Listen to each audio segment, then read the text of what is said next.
Okay, so you could tell me a bit about yourself. Sure. My name is Sarah. I'm 24. I'm an American. You're 24. I am 24. Just like the war journalist that I know that goes to the front line. He's Oh, also really? 24. That's awesome. Is he also foreign or is he from... He's from the US, from Maryland. Really? I'm from DC, which is right next to Maryland. Yeah, he's basically from that area. Wait, that's so cool. Awesome. I don't know, maybe he's a streamer as well. I don't know if do you know streamers? The streaming world? I know some, but not a lot. Okay, I'm not sure if the name will tell you anything. Dylan Burns. I do recognize that name. He released quite a few documentaries about the war. Maybe that's why I know him. I know him. Somebody's mentioned his videos or mentioned going, I think, with him to the front lines. Maybe. Okay. I don't know. All the expats here are very, very, very interconnected. Okay, maybe I'll show you something of his Yeah. TV. Oh, I know. I've watched that. I've watched one of his videos at some point. Yeah? Yeah. You know him? I don't know him personally, but everyone here either knows somebody who, like, everyone's separated by 3 degrees or 6 degrees, I think. Mm-hmm.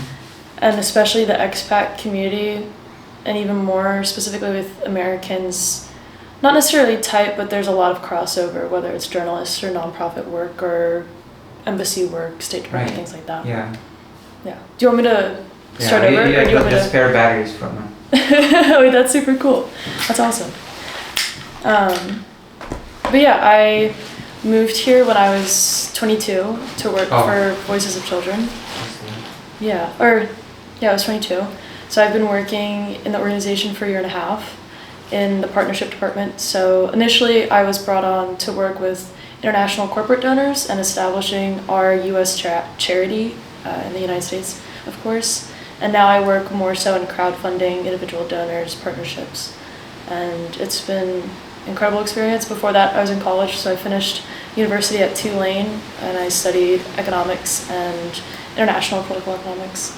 International economics. That makes sense that you would crowdfund, I guess. Yeah, it's been a really great experience because Lana and Azad were really open to having me come on board. And when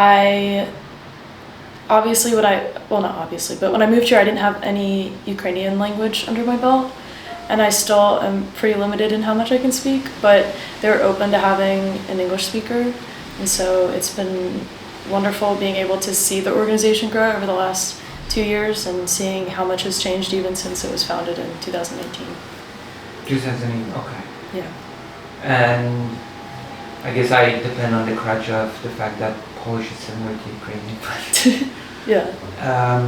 What made you want to come to the country directly? Mm-hmm. What made you want to come to a war zone? No matter, like, I guess it's not the front line, but also no place is completely safe when it comes to Ukraine, right? Like, people said, oh, Lviv is safe, but then there was a bombing and a family died in their home. So what made you want to, I guess, contribute somehow to the war effort?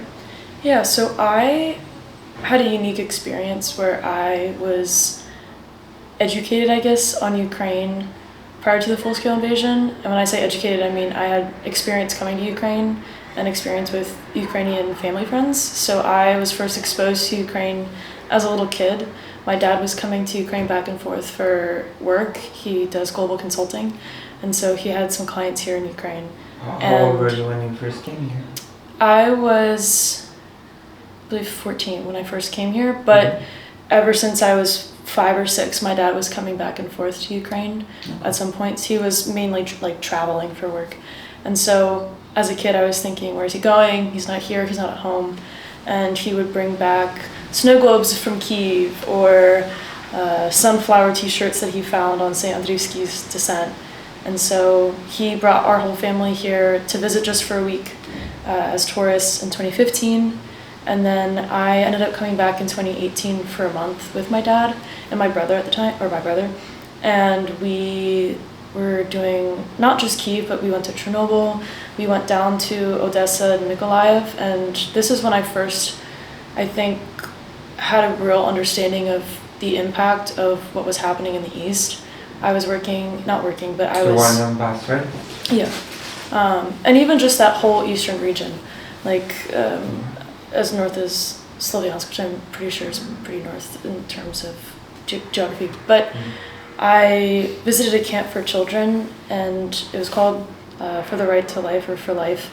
And it was children who were living in Donbass or in that region who had experienced impact or trauma from the war, essentially. And there were children who had lost family, friends, children who had lost homes already. And being a 17-year-old, just meeting these children, hearing their stories, it really resonated and just impacted my perspective of war and the world. And so when the full-scale invasion happened, I just kept thinking of those children and children within Ukraine. And I wanted to come help. At that time, organizations weren't really accepting international volunteers who didn't have Ukrainian or even Russian as a language. And so I ended up coming here on my own for 2 months and raised about $30,000. And So what?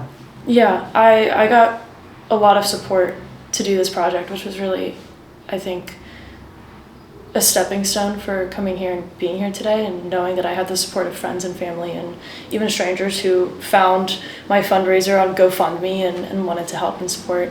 And so I came to Ukraine and distributed that through local organizations because my hope was to support current Ukrainian nonprofit grassroots organizations. Are you friends with other people that do crowdfunding, that do gathering money for example, the military or stuff like that? Yeah, I mean, everyone who's living in Ukraine, I think, Right. in one way or another, Yeah, is there's- fundraising continuously. There's one person that sort of gained a little bit of media prominence. Mm-hmm.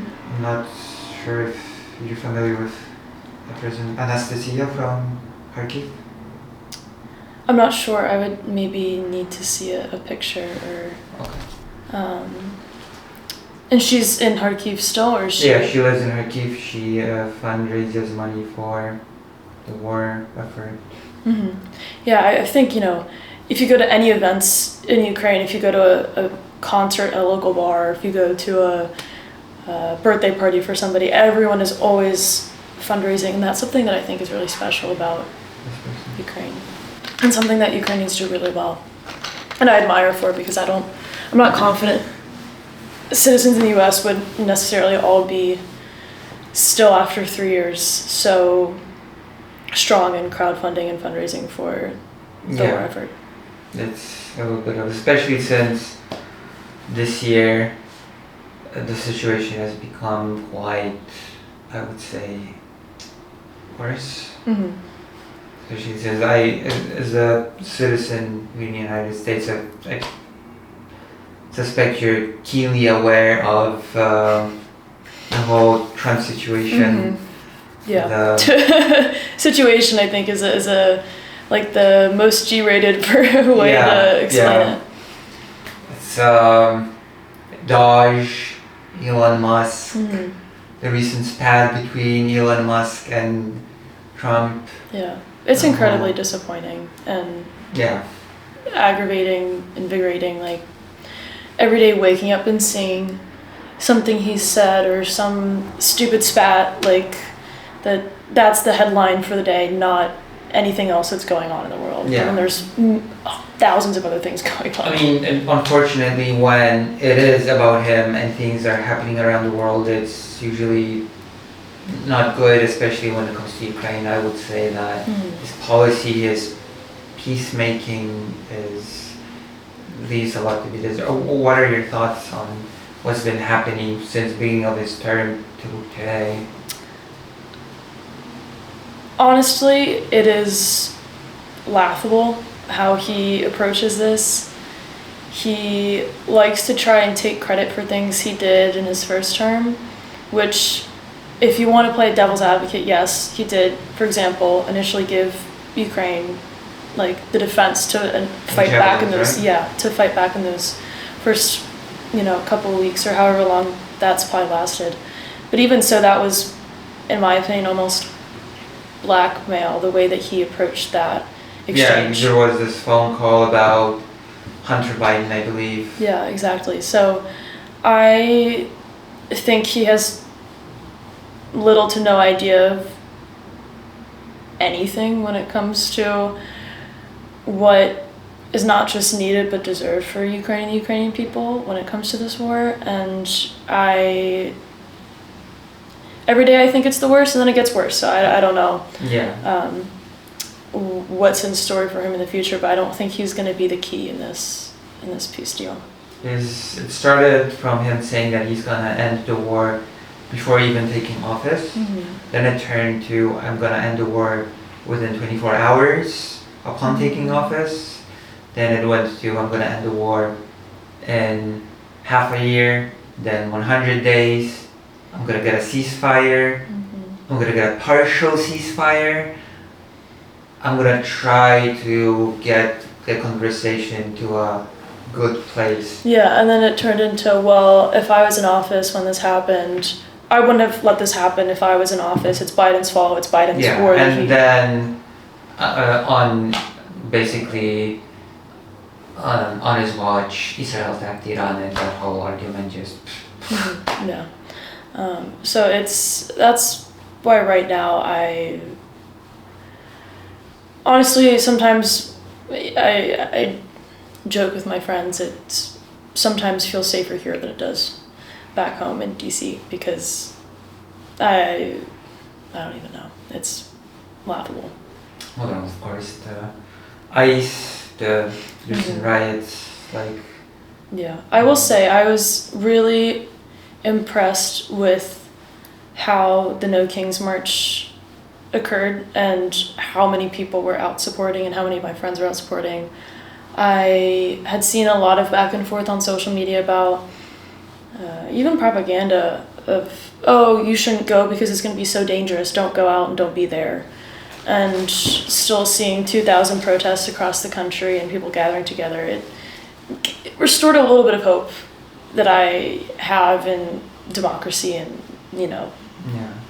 Well, it's not related directly to Ukraine, but we are seeing a global humanitarian crisis when it comes to how people are treated, when it comes to how the topic of immigration is handled, how people's lives are basically used as chips for votes, for electoral gain. How do you feel about that? I've always been a supporter of immigration. I've always been a supporter of DREAM Act, DACA. I went in high school and was joining lobbying groups to Congress to keep that support when Trump came into office in 2016. And that's something like, one of my favorite musicals is Hamilton, and I've been listening to it a lot more as it's been 10 years since that was put out. And there's that line where it's immigrants get the job done. And it's true, America was built on the back of immigrants, and so I'm very much support of immigration and support of welcoming and accepting everyone to the United States, because we all came here one way or another. Yeah. My family's Irish and German, and we immigrated in the early 1900s, and so big support. And yeah.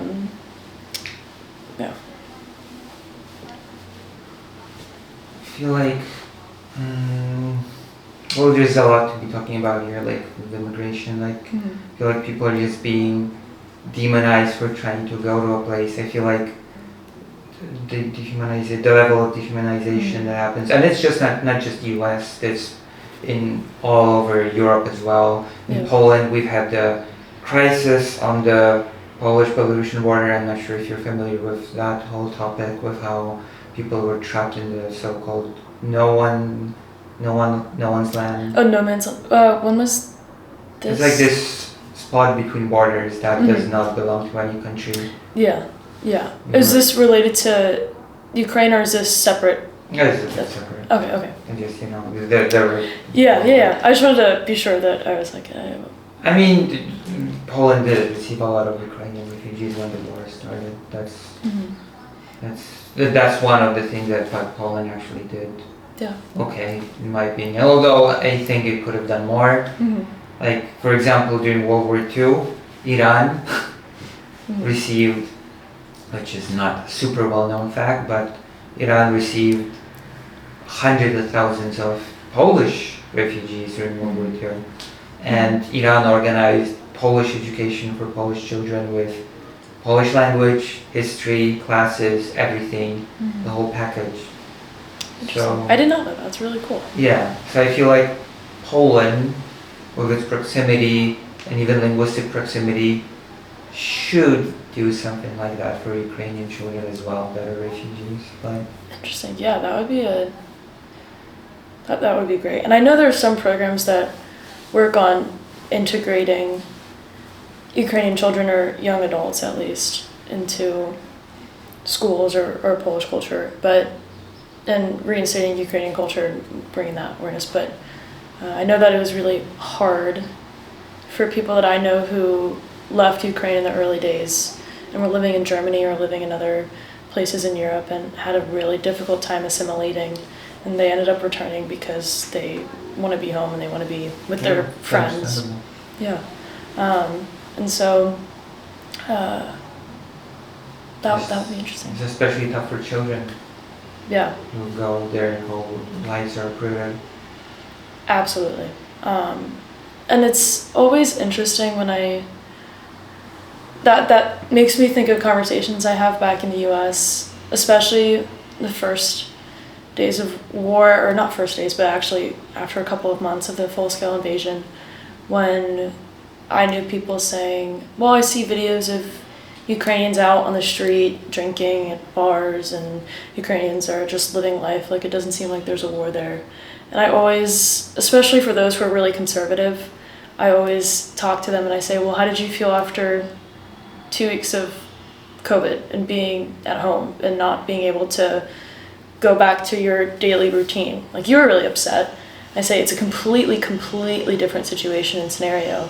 But when you were cooped up in the house, like all you want to do was go out and go back to bars and go back to routines, and your life was disrupted. So you have to have a similar perspective in this case. Families want to, be able to take their kids to the playground. Families want to be able to, or friends want to go out and meet for drinks or go out for dinner. It's reinvigorating the economy as well. Like you have to think of it from a full perspective and not just... People want to live. People cannot just be miserable all the time. Yeah. People want to cope with what's happening and do their best to live as normal, quote-unquote, life as possible. Yeah. I take it that you're not very conservative from... I'm not, but I have conservative family members, friends.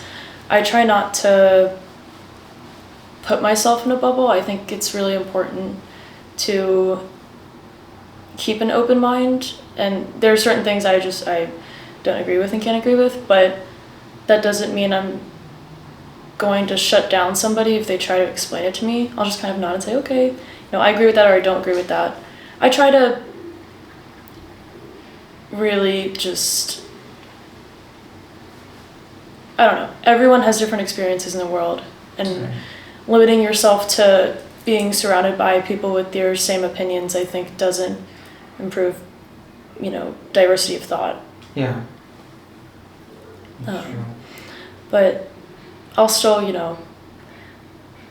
not argue, but I'll still stand my ground on things that I firmly believe in. Would you describe yourself as progressive then? I like to think so, but then again, I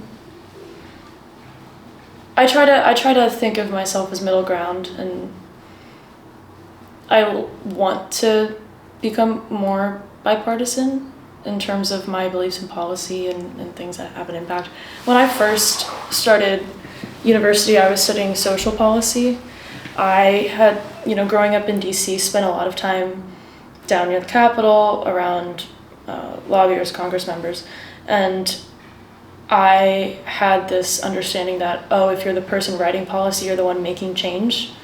And so I initially started down that path, but then I realized I didn't want to just seclude myself in domestic issues. I really wanted to broaden and be more internationally based. Right. And as my interests kept changing, and as I kept, rediscovering what I want to do with my life, what path I want to go down, and as I came to Ukraine in 2022 and then went back to university in 2022, finishing in 2023, that was when I realized I'm, at this moment in my life, more interested in being on the ground and being involved in project development or an organization that is like Voices of Children, implementing real change, not just in program-wise, but also policy-wise. And Also, this organization also pushes for policy? Lana and Azad and our kind of psychologists as well are pretty involved when it comes to advocating for improved policy or writing new guidelines. For example, when working with children who've been taken and returned to Ukraine. Kidnapped children, right? Yeah, kidnapped children. So this organization also works with these children? Yes, yeah. So our psychologist, Natalia Sosnovenko, I believe has worked at least with 85 children who were kidnapped and returned. I think that number is closer to 100, if not 110. I don't know the exact number. She's incredible, and I've spoken with her and got to actually accompany her to the Council of Europe, where she gave a testimony about her work with these children, and that was impactful. And I got to meet a child myself who she had worked with, and seeing their bond also in a non-professional setting was really special and a trip that I'll not forget. Yes. There's been a Pride event recently in Kyiv. Mhm. How do you feel that went? I'll be really honest, I was not keeping up with the Pride event as much because I was away in the US the first weekend of June, and I think it was either that weekend or the weekend that I Or the few returned. days ago? Oh really? Okay, there must have been a couple then, because I saw, On Friday, I believe there was. okay. I'll be honest, I haven't seen a lot of news about it other than I knew that it happened because I knew some people who went. Oh. Is there something that happened that, No, so there was a counter-protest. There was oh, okay, something okay. like that. Yeah, that doesn't, I guess it does surprise me a little bit, but it doesn't really shock me. But I think that is the case for a lot of protests, especially Pride protests. Yeah, and International? especially in this part of the world. Yeah, I really think, in my experience, Ukraine and the people that I've met and my generation is really open-minded and really accepting and strong allies. And I know a lot of people who are gay, lesbian, bi. So you do work around children, right? Yeah. What made you interested specifically in this, in working in an organization that helps you? I guess your experience from when you were 17, right? That made you sort of choose this particular path. Mm-hmm. When I left Ukraine in 2022, I had done work with food, I had done rebel removal, I had done kind of a little bit of everything. I visited some children's centers, shelters as well. And I made the decision that I wanted to move back to Ukraine after I graduated. Then it just kind of became a question of where can I work and what can I do? And I had a family friend who had volunteered with Voices of Children before. And I'd always had a soft spot for children. I think that's something that, especially because of that experience when I was 17, always stuck with me. And so when I came to visit and I met Azad and Lena and talked about my work, talked about my interest in moving here, their plans, their programs, I really just fell in love with Azad and Lena. And Lena has a very special, not characteristic, but just unique ability to not just plan today, tomorrow, but plan for future generations that come after her. And at that point, we were talking about a childhood center, and just seeing her passion, but also determination and drive stuck with me and was unique. And so I said I would love to work here if possible. I met with our partnership department head at the time, Nina, and she and I talked about some fundraising I had done and partnership and what I could help with and what I could do, and it was a match made in heaven, I like to say. So then I returned home, packed everything, and moved back a month after that. And it's been It's been incredible. Working within the organization, there's so many opportunities to go visit our centers, to go to different events that we host.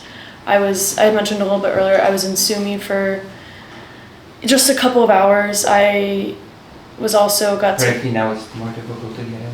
very, very difficult to get in. We almost were not let in, but they were not a fan of having international person who's not Ukrainian. Still gotta do my best to get in. Yeah, we had to, when we went, I don't know if it's the same, this was a couple weeks ago, but they weren't letting in journalists or volunteers, but we aren't volunteers, we're employees of the foundation, and it's a Ukrainian foundation, it's not an international foundation. Right. And still we needed to have special recommendation to enter the city limits. Interesting. But it was unique. But I also got to go to Zaporizhia last year and Dnipro. Kryvyi Rih I have a soft spot for. I've been a couple of times, and I went to our center. Like we have 11 centers, and so Yeah, I'd like to visit. yeah, we get to travel, which is nice when we can. So some colleagues of mine are actually in, I believe, Dnipro today, or they're traveling there now. Mm. And gosh, I had to follow up, but I sort of lost it. That's my trail. Working with children, Voices of Children, why I chose. Yes. Do you feel like this topic is being a bit underrepresented abroad? About children specifically, or children specifically? Well, there are two aspects to this, right? Mhm. There are children. There are two main aspects to this. Children overall that suffer from the war. Mhm. Children that are kidnapped, which goes under two subcategories of unaccompanied children that are kidnapped and sort of accompanied children with whole Mhm. families that are moved Mhm. deeper into Russia. Do you feel like this topic is sufficiently talked about, reported, exposed? So to talk about the first thing about children, I think a lot of people have soft spots for children and innocence, and they see pictures of children and they want to help. I think organizations that support children, organizations that support animals are some of the more funded, not funded, but more donated to organizations. Supported. Exactly, supported, thank you. Supported organizations. I've definitely seen a decline in that since the first days of the war. We've seen that as an organization, just individual donors who have their interest piqued by other things going on in the world or other wars or conflicts. So I think support for children gets recognition. I think within that, there are categories like children who have been kidnapped and forcibly deported or relocated does not get enough attention.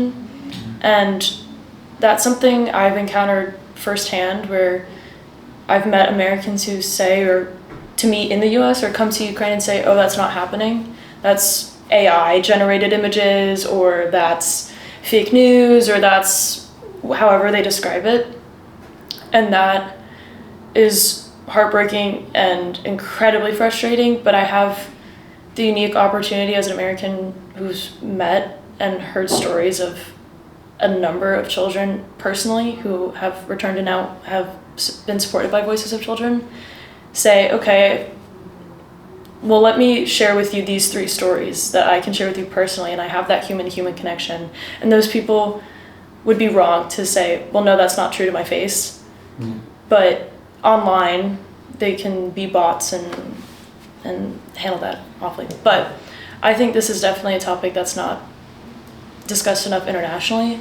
I think defunding the group, I believe it's with Yale, was defunded and is in the process of being defunded. It was the whole Doge thing, right? Yeah. Not only was it defunded, but from what I've gathered, there was a database on kidnapped children that was also erased. DNA and things that will be important for the years to come, and which is a crime.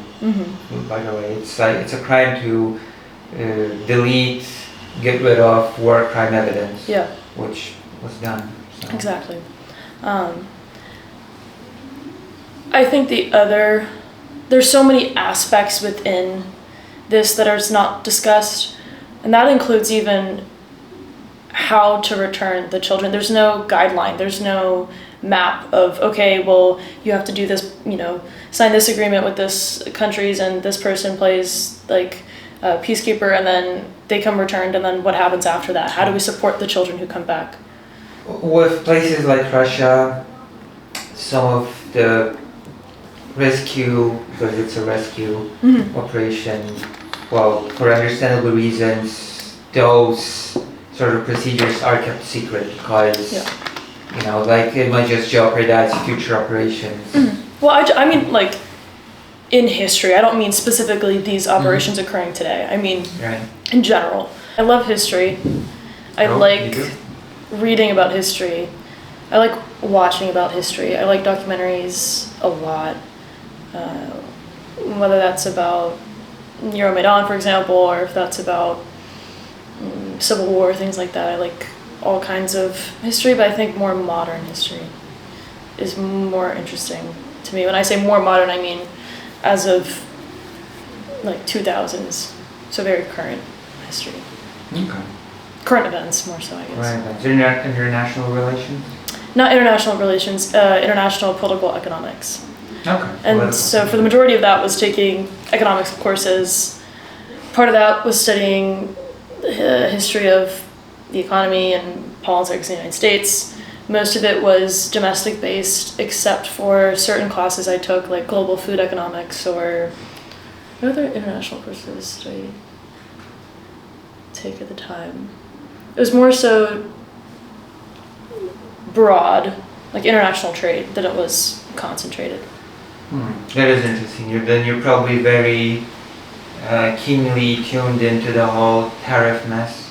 Yeah, although I try to somehow stay out of it because I think being here, I'm more engrossed with local news and what's happening in Ukraine and different advances that are happening on the battlefield rather than focusing too much on U.S. news unless it's breaking headlines or... But you definitely then must be, as a person that's interested in economy and economic, financial side of things, you definitely followed the whole journey of the Ukrainian mineral deal. Yeah. Not as closely as I would have liked, but I was following it pretty hard, especially when it comes to whether it was going to happen, not going to happen, whether I think I had a lot of discussions with friends about whether or not it should happen in general, whether he should accept it, not accept it, sign it, not sign it, accept the new terms, not the new terms. So what is your thought on it? What are your thoughts on the deal from its inception and its how it was constructed at first towards its iteration that was signed eventually? Bottom line, Trump is selfish, and he is going to be okay with terms that he believes puts America in the higher position, or having the United States take more. I think at the same time, it would be foolish for Zelensky not to sign some agreement. And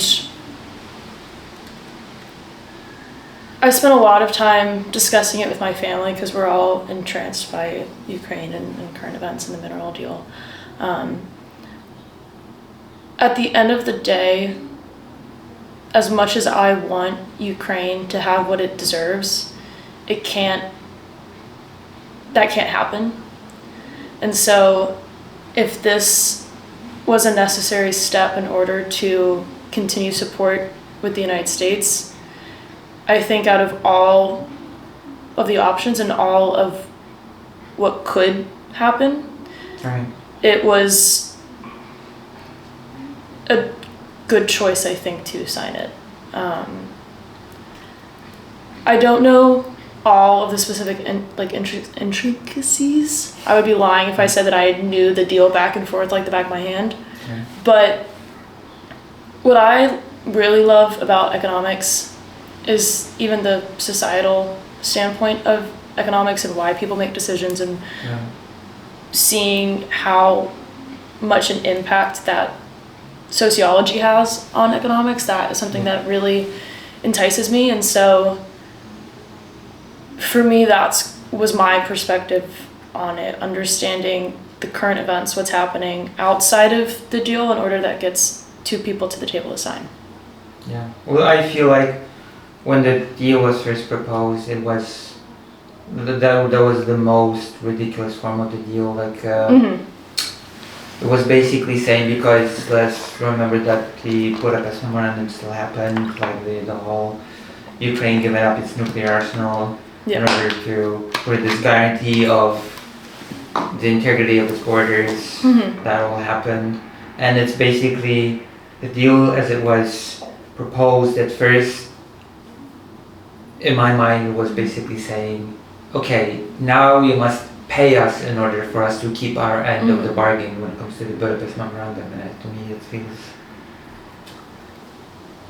Yeah, bullshit. Yeah. Like, and it's such a like level 100, no, what is it, like level 500 course in education on negotiation and setting crazy terms in order to negotiate to meet in the middle. Yeah, but then how do you feel about the deal now that, like, this was supposedly meant to lead to, like, the US getting a bit more engaged, a bit more into it, but Trump is basically still being more friendly to Russia than to Ukraine, still putting more pressure on Ukraine than on Russia, quietly trying to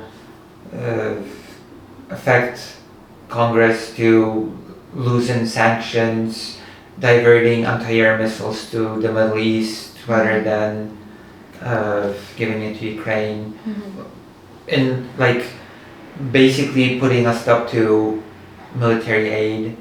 How do you feel about the signing of the deal in terms of moving things forward when it comes to negotiations, peace, fair peace that Ukrainians could accept?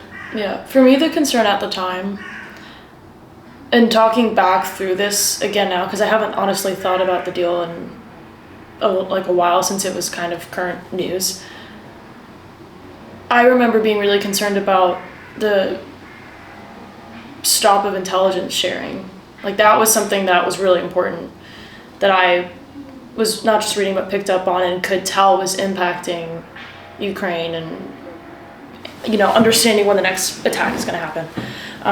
So I think that was my biggest concern, and still is my biggest concern, is the withholding of intelligence in the future, and that is just scary to me.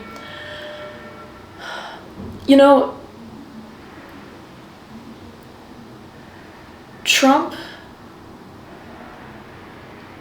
is somebody who I like to say is very not well informed, whether that's him not reading his briefings that he's given every morning, whether that's him saying things on the fly because he wants to and maybe it has age to do with it, I don't know. But at the same time, I think he's very calculated, and so that is what scares me about somebody like him being president, is that calculated, I'm going to take away your ability to track XYZ until you sign this deal. Yeah, and it's worth mentioning that some people said that the intelligence sharing, the withdrawal, the complete temporary freezing of aid was due to the infamous Oval Office meeting, the White House meeting with Zelensky. Yeah. And the reality is that the intelligence sharing has been cut off prior to that meeting. So Yeah. that's a thing that's... How do you feel about that meeting, by the way? Awful. I thought it was atrocious. I thought it was the least American public event that I've seen in a long time. I sat commiserating with my American journalist friends, talking about it for hours after it happened. I remember reading on Telegram, there's a lot of discussion about how Zelensky acted and whether or not he should have kind of kneeled and taken it better. But I think that what he did was a sign of strength to a lot of Americans and a sign of, I'm a leader in a war, and I'm not going to put up with how you describe and just lie about things. Yeah. And I was watching again recently the clip of Zelensky asking J.D. Vance, well, have you been to Ukraine? Have you seen? Because J.D. Vance was talking about all these propaganda tours. And J.D. Vance said, well, I've seen the stories. And it's just crazy. And how they treated Zelensky was inappropriate and just, I think, un-American. And we're supposed to be... I'm not even sure if he said, I've heard stories. I think people told me things more along the lines of that. Yeah. Yeah, I think he said, like, I read stories. Yeah. And so that was, as an American, I saw a change after that meeting when I met Ukrainians, and they would ask me, oh, where are you from? I'd say, oh, I'm from the United States, or I'm from the States. And before the Oval Office meeting, even before the election, they were like, oh, we're so happy to have a friend here, like an ally, or, oh, that's really interesting, tell me about XYZ, or they were just very friendly. And then after the election and after the Oval Office meeting, especially after the Oval Office meeting, it was more hesitant of, oh, you are? How long have you been here? Like, there was just, it wasn't, and I don't blame them for feeling that way, but I always like to say, oh, I didn't vote for the orange man, like I didn't vote for him.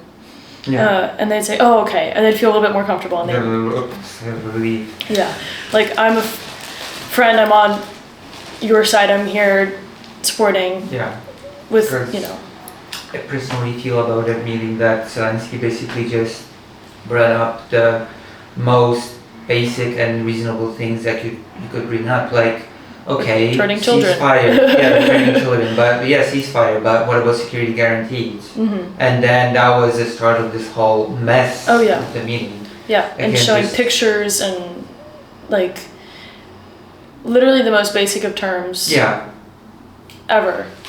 Return of Ukrainian land that has been Ukrainian. Like this process has failed time and time again. So what is going to be different this time? It's very basic, very, like, there are people that said, well, he shouldn't have said that, like, publicly in the White House. Why not? Yeah. What I love about Ukrainians is that they're able to take something like that and find the humor in it. And there's a lot of videos after that of Ukrainians wearing suits and like, oh, I have to go to the shelter, but it's like, you can't come in without your suit. Where's your suit? You have to come down to the shelter. Why aren't you wearing a suit? Yeah. Yeah.